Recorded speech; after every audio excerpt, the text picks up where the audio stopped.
What up? It's your boy Cool Kid TCG. We out here with Purple Luffy versus Enel, a very favored matchup for us, especially when we win the dice roll and we get to go first.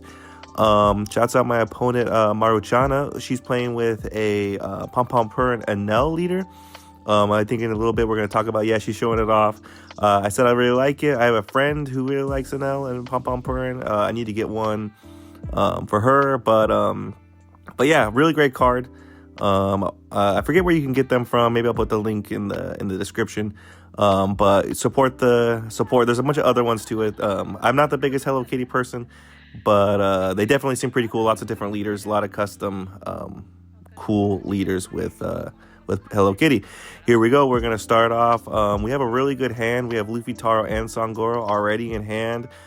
This is a favored matchup because they can't keep stacking things on life because we can just take our own life. So they can't like have crazy Gadatsu Yamato plays. And plus we can ramp up pretty early and play some Kaiju before they can really get a foothold.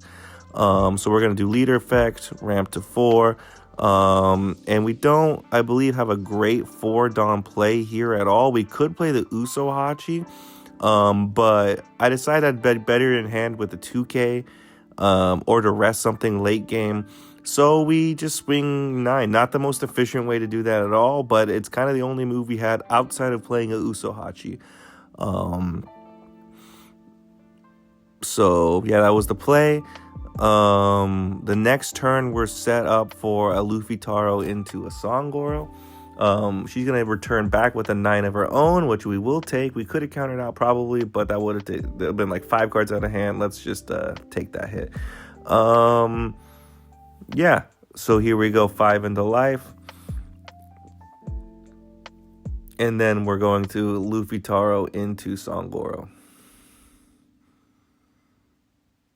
Leader effect, and we draw another Luffy Taro. So I believe we have 2 to 3 Luffy Taros in hand now.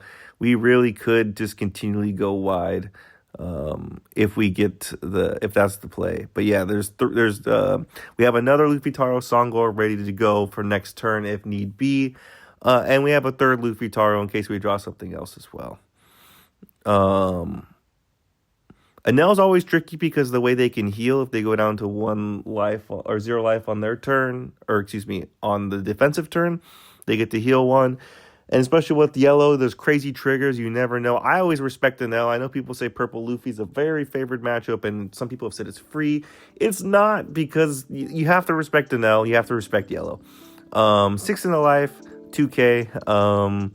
And then she's going to play the Nami, which is can KO a 5 cost if you trash a trigger, which she does. KO is the Sangoro, so don't get any value from swinging Sangoro.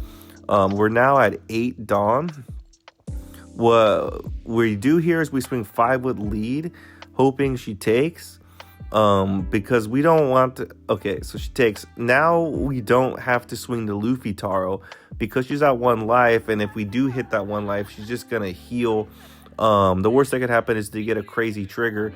So let's just keep the Luffy Taro safe. We'll play Luffy Taro again, get a Sangoro. We have 1 standing. Not that we really need that 1 Dawn standing. We can essentially we do have the Gum Gum Giant, but we're really not probably going to use it. We're at 7 Dawn. She's at 8 Dawn.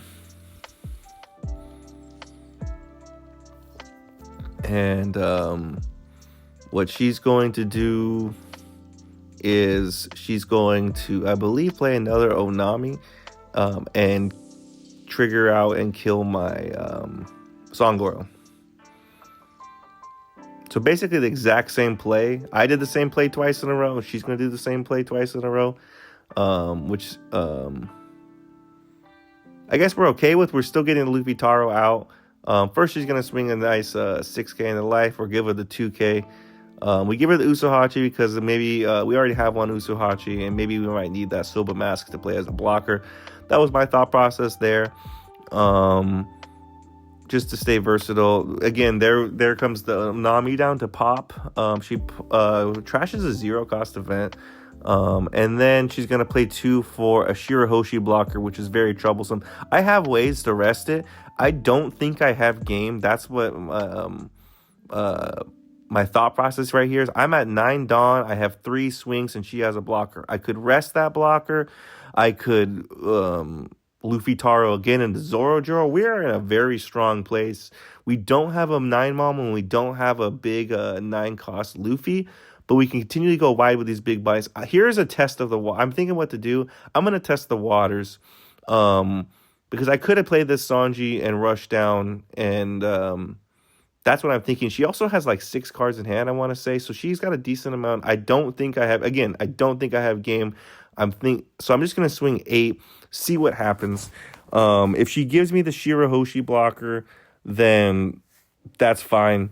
We'll probably go about establishing Luffy Taro Zoro Juro. But I swing this 8 and she takes. She's asking how much Dawn I'm at. I believe I'm at 9 right now. But yeah, she's going to take this life. And that's going to this is when I think that, maybe there's a chance she's bricked up. Maybe there's a chance I could actually go for game or at least put a ton of pressure on her.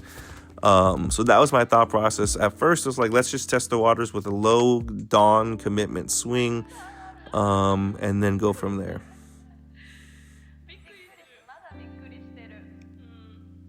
Yeah, again, she's just thinking it out. I don't know how much counter she has in hand, but I know it's not a lot. She has a decent amount of cards in hand, but she takes the life.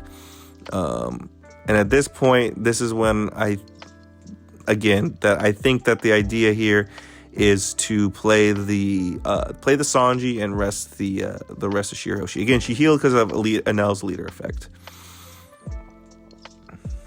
She has to pitch a card, which she's working on right now. And then here comes the 7 for the Sanji. We play it, return 1, and it gains rush, and we get to rest the 6 cost or lower, so we rest the Shirahoshi. Now what my thought process is, I'm going to swing 7 with the Sanji. Again, she has a lot of cards in hand. I'm not thinking all these attacks are going to go through, but at least I can put a huge dent in her hand size. That was the thought process here. And then at the end, my thought process, I'm going to swing 7 here, and then I'm going to swing 9 with the Luffy Taro, and then swing 5 into Shirahoshi just to get rid of that, clear that blocker. That was the thought process. Keep 1 up for Gum Gum Giant just in case, because she does have 3 bodies, and you don't know if she I do. My hand has some 2Ks. I do feel pretty comfortable, but just to be safe. That was the thought process here. But she's going to take this hit from this Sanji. I believe at this point, she's going to take this hit. When she took the hit, I was a little bit surprised, but it just tells me that she doesn't have a lot of counter in hand. So then here comes a 9 to life. And this is going to end up being game, because she doesn't have counter hand. Very unfortunate on her part to be completely. She has 3K counter and like 6 or 7 bricks. Very unfortunate. But this was a favored matchup, and we were able to take advantage. And yeah, there's not much to say.